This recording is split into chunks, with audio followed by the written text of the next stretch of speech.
आगे आ जाए, जो कैंडिडेट है। मैं 1-2 मिनट इन सब के पास जाकर के आपके पास आता हूं।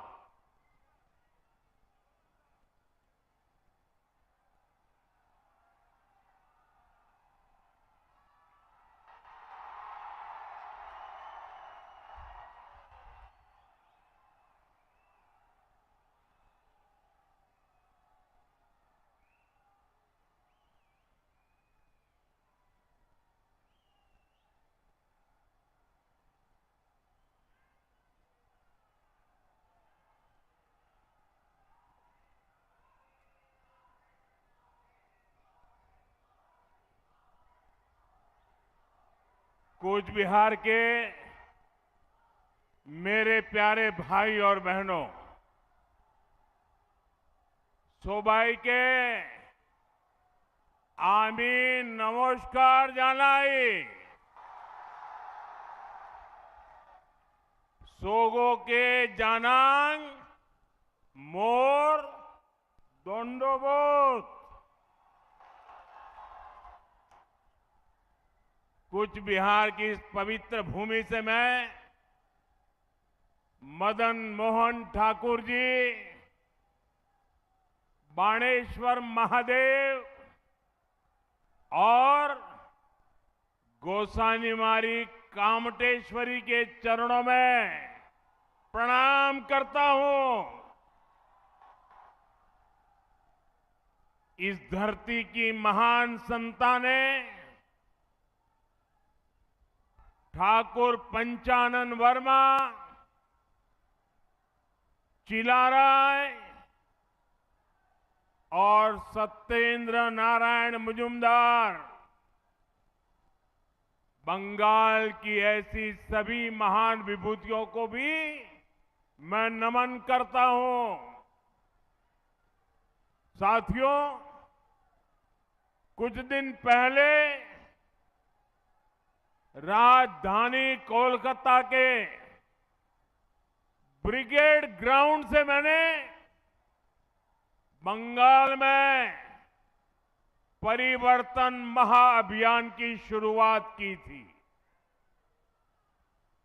ब्रिगेड ग्राउंड की वो ऐतिहासिक तस्वीरें, वो जन सैलाब, जनता का उत्साह, जनता का जुनून, तब से पूरे टीएमसी सिंडिकेट घबराया हुआ है। और आज मैं देख रहा हूं, ब्रिगेड ग्राउंड में जो बिगुल बजा, कूच बिहार ने उस पर पक्की मोहर लगा दी है।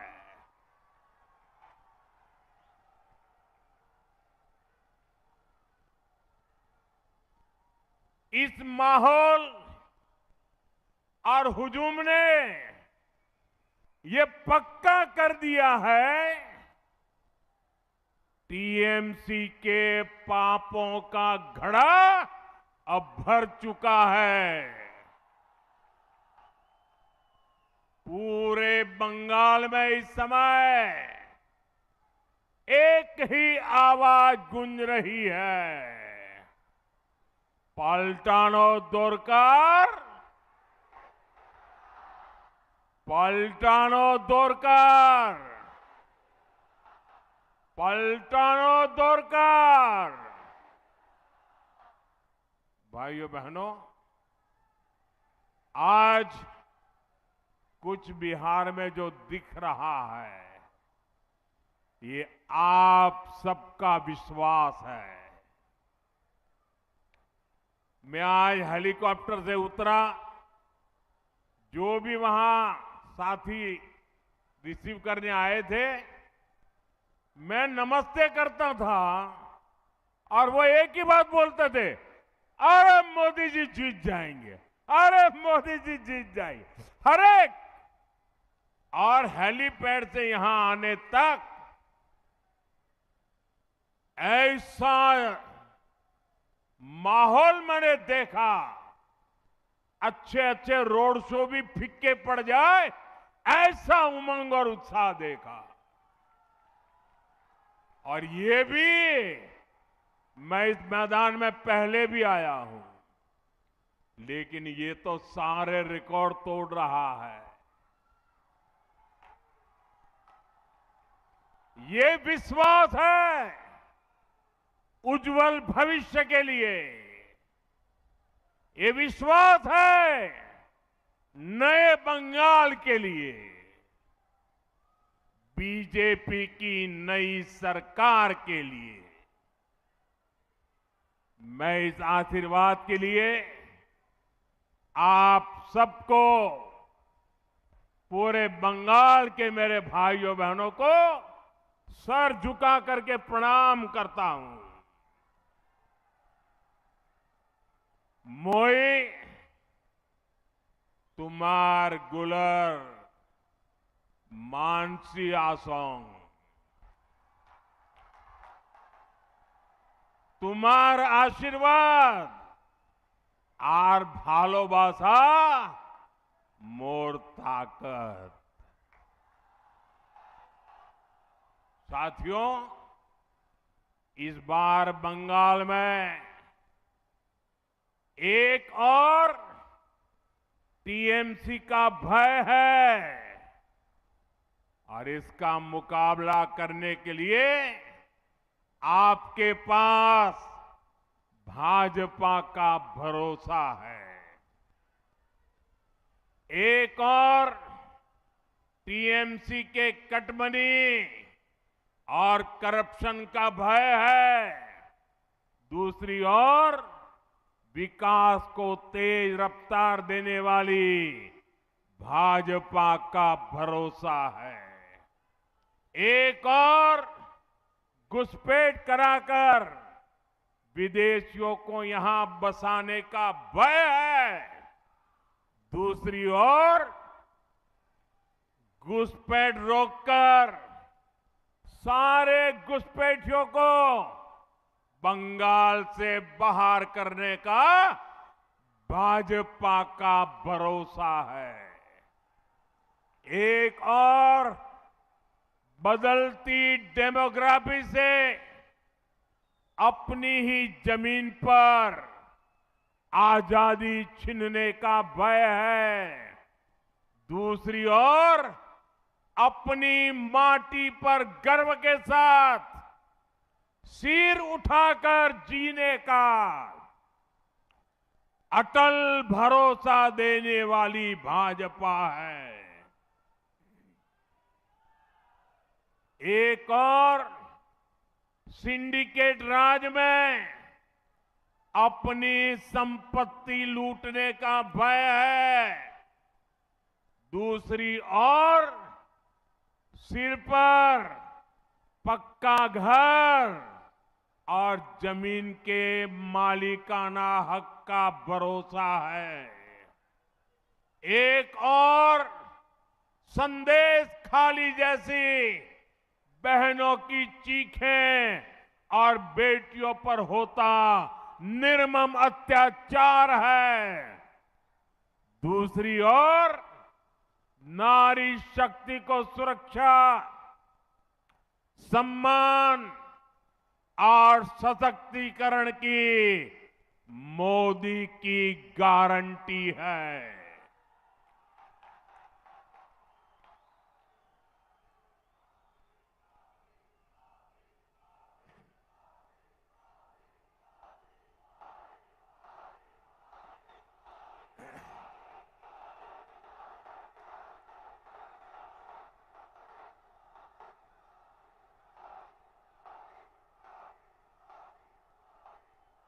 एक और बढ़ती बेरोजगारी और पलायन का भय है, दूसरी ओर सुशासन, रोजगार और एक आत्मनिर्भर बंगाल का भरोसा है। साथियों, मैं आपको एक और बात कहूंगा। मतदान वाले दिन टीएमसी के गुंडे आपको जितना भी डराए, आपको कानून पर भरोसा रखना है। इस चुनाव में बंगाल से भय भागेगा। भाजपा की महाविजय से भरोसा जागेगा। बांग्ला থেকে ভয় পালাবে, মহাবিজয় থেকে সূর্য জাগবে। और मैं आपको भरोसा देता हूं, इस बार चुनाव के बाद इनके पापों का पूरा हिसाब किया जाएगा।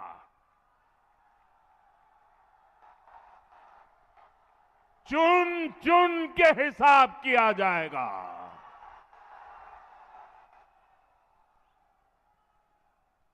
4 मई के बाद कानून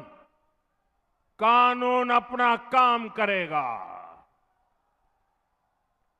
चाहे कोई बड़े से बड़ा गुंडा क्यों न हो, इस बार न्याय होकर रहेगा।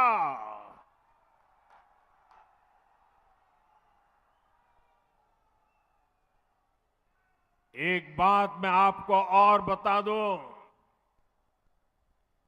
ये इतने वर्षों से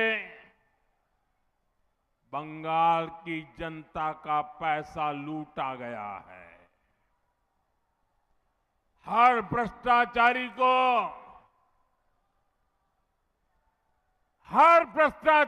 को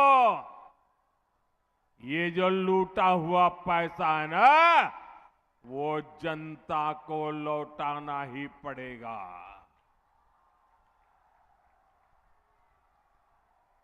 साथियों, यहां की निर्मम सरकार बंगाल की इस पावन माटी पर हर रोज लोकतंत्र को लहूलुहान कर रही है। ये निर्मम सरकार अपने आगे किसी संवैधानिक संस्था को कुछ भी नहीं समझती। आपने 2-3 दिन पहले ही देखा है, पूरे देश ने देखा है, देश के न्यायप्रिय नागरिक चौंक गए। कैसे मालदा में न्यायिक अधिकारियों को बंधक बनाकर रखा गया। सोचिए, ये कैसी सरकार है, ये कैसी व्यवस्था है, जहां जज और संविधान की प्रक्रिया भी सुरक्षित नहीं है। तो बंगाल की आम जनता की सुरक्षा की उम्मीद इन लोगों से कैसे की जाए? मालदा में जो हुआ वो केवल टीएमसी की उद्दंडता ही नहीं थी, ये इस निर्मम सरकार का प्रायोजित महाजंगल राज है।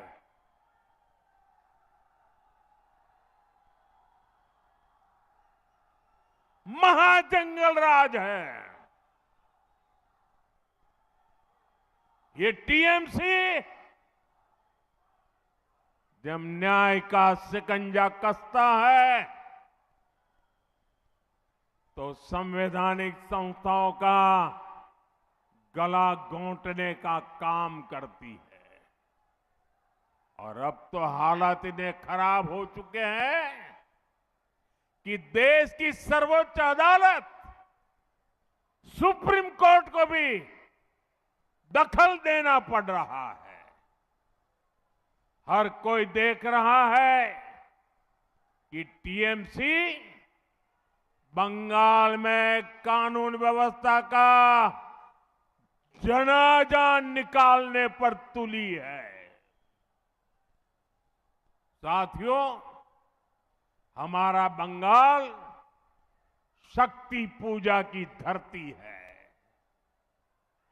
यहां आई सभी बहनों बेटियों को, बंगाल की हर बहन बेटी से कहूंगा, बीजेपी आपके सम्मान और आपकी समृद्धि के लिए मैदान में है।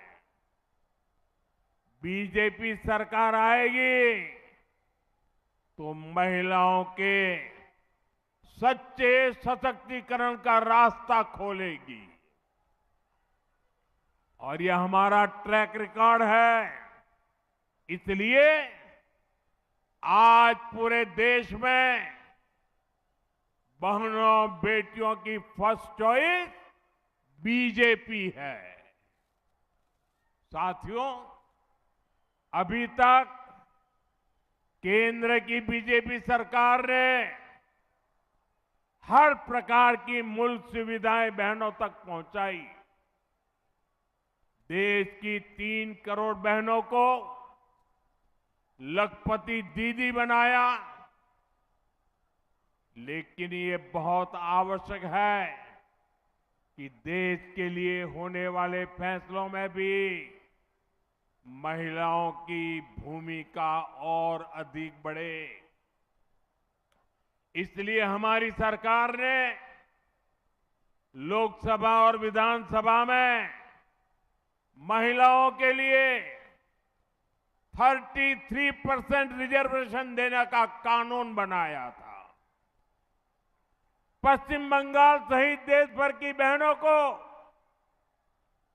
2029 के 2029 के लोकसभा चुनाव से ही इसका फायदा मिले, अब ये सुनिश्चित करने का प्रयास है।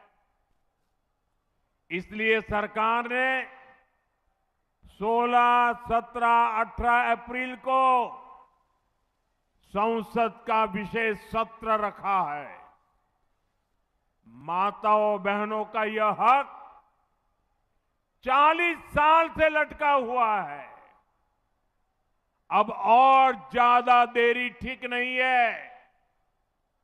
और हाँ साथियों, मैं कूच बिहार से देश के सभी राज्यों को फिर भरोसा दिलाता हूं कि जिन भी राज्यों ने जनसंख्या नियंत्रण में अच्छा काम किया है, उनको सीटों के विषय में कोई नुकसान नहीं होगा,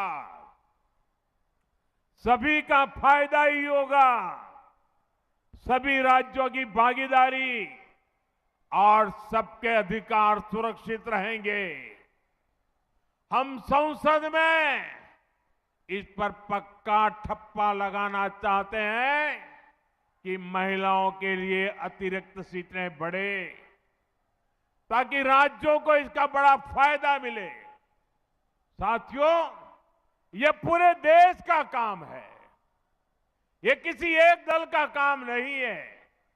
इसलिए बीते दिनों हमने सभी पार्टियों से इसको लेकर चर्चा की है। मैं फिर से सभी दलों से कहूंगा कि आइए महिलाओं के हक के इस काम को सर्वसम्मति से मिलकर करते हैं। सभी दल अपनी सकारात्मक भूमिका निभाएं। मैं बंगाल की अपनी माताओं बहनों से कहना चाहता हूं, आप भी सभी राजनीतिक दलों पर दबाव डालें, उनसे कहें कि वो संसद में खुले मन से महिलाओं के अधिकार के इस कानून का समर्थन करें। साथियों, हमारा बंगाल एक समय भारत के सबसे विकसित राज्यों में से एक होता था। विकास, व्यापार, उद्योग, कला, संस्कृति, हर क्षेत्र में बंगाल आगे रहा था। लेकिन फिर बंगाल पर ग्रहण लग गया। पहले कांग्रेस का ग्रहण, फिर लेफ्ट का ग्रहण और अब टीएमसी का ग्रहण। और इसका नतीजा ये हुआ, बंगाल के विकास की चमक फीकी पड़ती चली गई। पहले देश में एक सामान्य व्यक्ति औसतन जितना कमाता था, बंगाल में लोग हमेशा उससे ज्यादा कमाते थे। लेकिन अब बंगाल में सामान्य मानुष की कमाई देश की औसत से भी बहुत कम हो गई है। यानी आज देश आगे बढ़ रहा है, बाकी राज्य विकास कर रहे हैं। टीएमसी ने बंगाल को पीछे धकेल दिया है।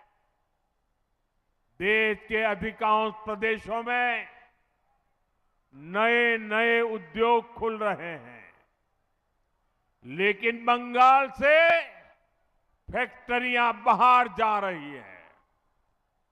पहले बंगाल में लोग रोजगार के लिए आते थे। निर्मम सरकार ने उसी बंगाल को पलायन का केंद्र बना दिया है। साथियों, यहां सरकारी नौकरियों पर भी टीएमसी के सिंडिकेट का कब्जा है। बंगाल के हर युवा को पता है, इस सरकार में इतना बड़ा एसएससी शिक्षक भर्ती घोटाला हुआ। कौन लोग उसमें शामिल थे? टीएमसी के अपने मंत्री और टीएमसी के अपने विधायक, ऊपर से नीचे तक पूरी टीएमसी सरकार इन घोटालों में शामिल थी। कट, कमीशन और करप्शन के खुले खेल में युवाओं के भविष्य के साथ खिलवाड़ हुआ है। साथियों, तृणमूल कांग्रेस ने पूरे बंगाल को तो बर्बाद किया ही है, उसमें भी सबसे ज्यादा नुकसान उत्तर बंगाल का हुआ है। जब भी चुनाव आता है, टीएमसी वाले हर बार झूठे वादे लेकर आते हैं। क्या क्या घोषणाएं की जाती रही है, लेकिन हालात वैसे के वैसे बने हैं। कहीं काम अटका है, कहीं जमीन का मामला लटका है, कहीं योजनाएं रोक दी गई है, कहीं बुनियादी सुविधा तक की सुविधा नहीं पहुंची। आप सब जानते हैं, मालदा, बालूरघाट और हाशीमारा एयरपोर्ट का विकास कब से लटका है? क्योंकि राज्य सरकार इसमें अड़ंगा लगा रही है। कालिंपोंग, दक्षिण दिनाजपुर और अलीपुरद्वार ये जिले आज भी मेडिकल कॉलेज के लिए तरस रहे हैं। साथियों, चाय बागानों के श्रमिकों के लिए हमने पीएम चाय श्रमिक प्रोत्साहन योजना शुरू की। राज्य सरकार ने उसे भी रोक दिया। यहां के बिभोर, लोधा, टोटो जैसे जनजातीय समाज, उन्हें पीएम जनमन योजना का पूरा लाभ नहीं मिलने दिया जा रहा। साथियों, टीएमसी के अन्याय, इनकी लिस्ट बहुत लंबी है। इनके धोखे का एक और उदाहरण उत्तर कन्या भी है। जब उत्तर कन्या को बनाया गया था तो कहा गया था ये पूरे क्षेत्र के विकास का केंद्र बनेगा, लेकिन हालात ये है कि जो पैसा इसके लिए रखा गया था, इतने साल में उसे भी खर्च नहीं किया गया। अभी तक ये लोग उसमें कमीशन के तरीके खोजने में लगे हैं। इसका मतलब साफ है, नाम विकास का, लेकिन नियत और प्राथमिकता कहीं और थी। साथियों, 2012 में कूच बिहार के लोगों से भी टीएमसी द्वारा कहा गया था इस इलाके को उद्योगों का केंद्र बनाया जाएगा। बार बार वही वादा दोहराया गया, लेकिन आज 14 साल बाद सच्चाई क्या है? जमीन पर कोई काम नहीं हुआ। 2021 में मेखलीगंज में 300 एकड़ के इंडस्ट्रियल पार्क की घोषणा की गई थी। आज 2026 चल रहा है, पूरे 5 साल हो गए, लेकिन इंडस्ट्रियल पार्क तो छोड़िए, एक फैक्ट्री तक नहीं लगी। आसपास के जिलों में भी बड़ी बड़ी बातें करने के बाद या तो कोई काम नहीं हुआ, या फिर अगर कहीं कोई उद्योग आ गया तो वो टीएमसी सिंडिकेट से परेशान है। साथियों, आज कूच बिहार के किसानों के साथ भी बहुत बड़ा अन्याय हो रहा है। हमारे किसान भाई बहन कठोर परिश्रम करते हैं, पसीना बहाते हैं, लेकिन किसानों को फसल की सही कीमत नहीं मिलती। यहां पर कूच बिहार के आलू के किसान भी आए हैं। मैं आपकी तकलीफ समझता हूं। आप मेहनत करके यहां आलू का रिकॉर्ड उत्पादन करते हैं, लेकिन जब फसल बेचने का समय आता है तो उसे औने पौने दामों पर बेचना पड़ता है, क्योंकि टीएमसी सरकार ने आपकी कोई चिंता नहीं की। यहां कोल्ड स्टोरेज की भारी कमी है।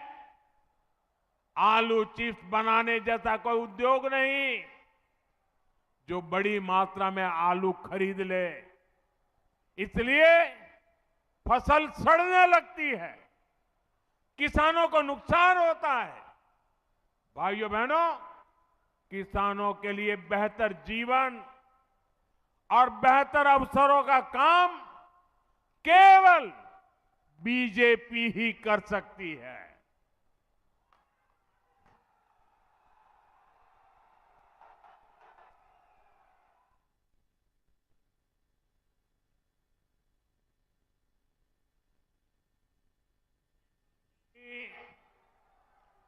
ढाई लाख किसानों को हमारी सरकार ने 650 करोड़ रुपए से ज्यादा पीएम किसान सम्मान निधि में भेजे हैं। 4 मई के बाद आपके आशीर्वाद से डबल इंजन की सरकार बनेगी। कूच बिहार और उत्तर बंगाल के साथ हो रहे अन्याय का अंत होगा। ये मोदी की गारंटी है।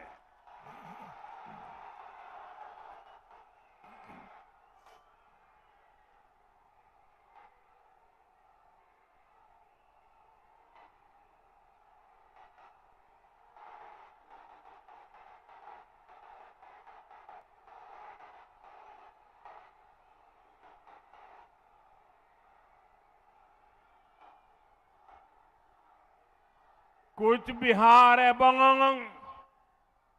উত্তর বাংলার থেকে যে অন্যায় হয়েছে তার অন্ত হবে। এটা মোদির গ্যারান্টি। साथियों, तृणमूल शासन के 15 वर्षों में बंगाल के सीमावर्ती इलाकों में डेमोग्राफी में खतरनाक बदलाव आया है। इन घुसपैठियों को टीएमसी का सीधा संरक्षण मिलता है। टीएमसी ने सीधे अपने सिंडिकेट में भर्ती करती है।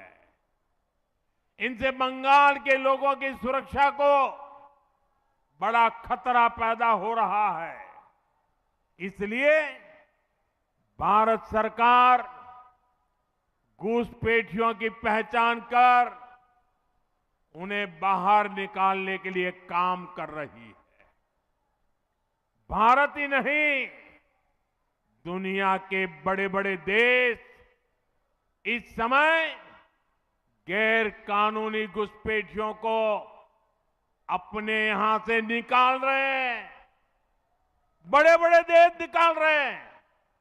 लेकिन भाइयों बहनों, बंगाल में टीएमसी सरकार घुसपैठियों के बचाव में लगी है।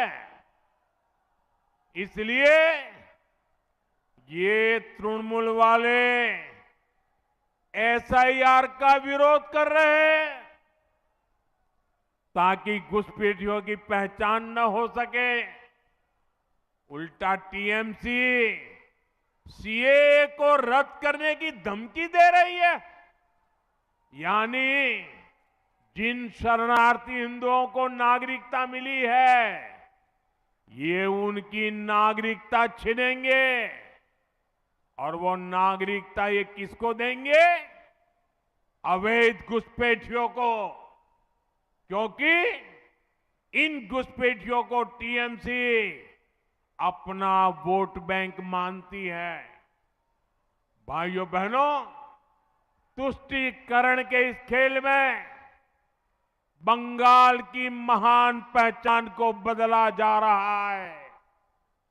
आपने देखा होगा, अभी टीएमसी ने अपना घोषणा पत्र जारी किया, लेकिन उसका नाम उन्होंने बांग्ला भाषा में नहीं रखा, बल्कि उसे इश्तेहार कहा जा रहा है। आप सोचिए, ये कैसे बंगाल की पहचान को बदल रहे हैं।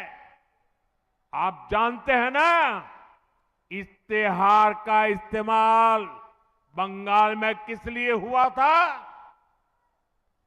1905 में मजहबी ताकतों ने बंगाल में लाल इश्तेहार जारी किया था। उसके बाद हिंदुओं का नरसंहार किया गया था।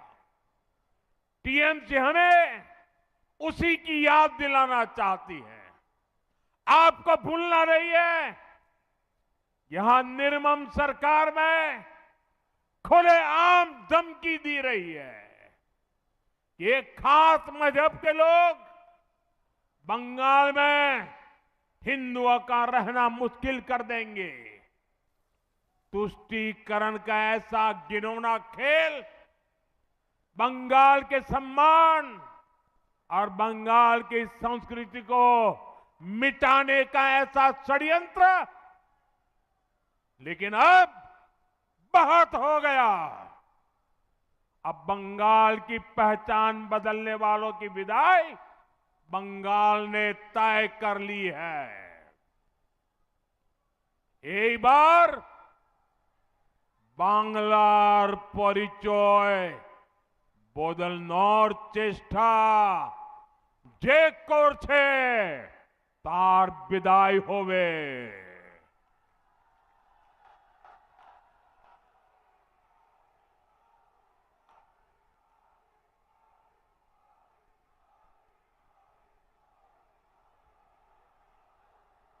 भाई और बहनों, इस बार का चुनाव आपके बच्चों का भविष्य तय करने वाला।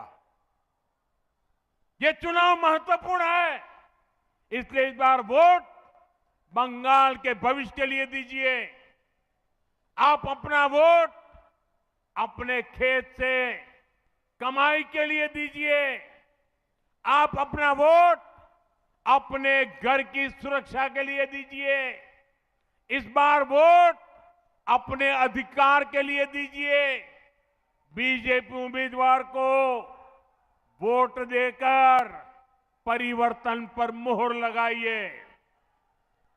मुझे चुनाव आयोग पर पूरा भरोसा है। इस बार बंगाल में निष्पक्ष चुनाव होगा, इस बार निर्भय चुनाव होगा और इस बार परिवर्तन का चुनाव होगा। এইবার निष्पक्ष चुनाव होवे, এইবার निर्भय चुनाव होवे और এইবার परिवर्तনের जन चुनाव होवे। आप सब इतनी बड़ी संख्या में हमें आशीर्वाद देने आए, इसके लिए एक बार फिर आप सभी का बहुत बहुत धन्यवाद। भारत माता की वंदे वंदे वंदे वंदे वंदे। मैं अपना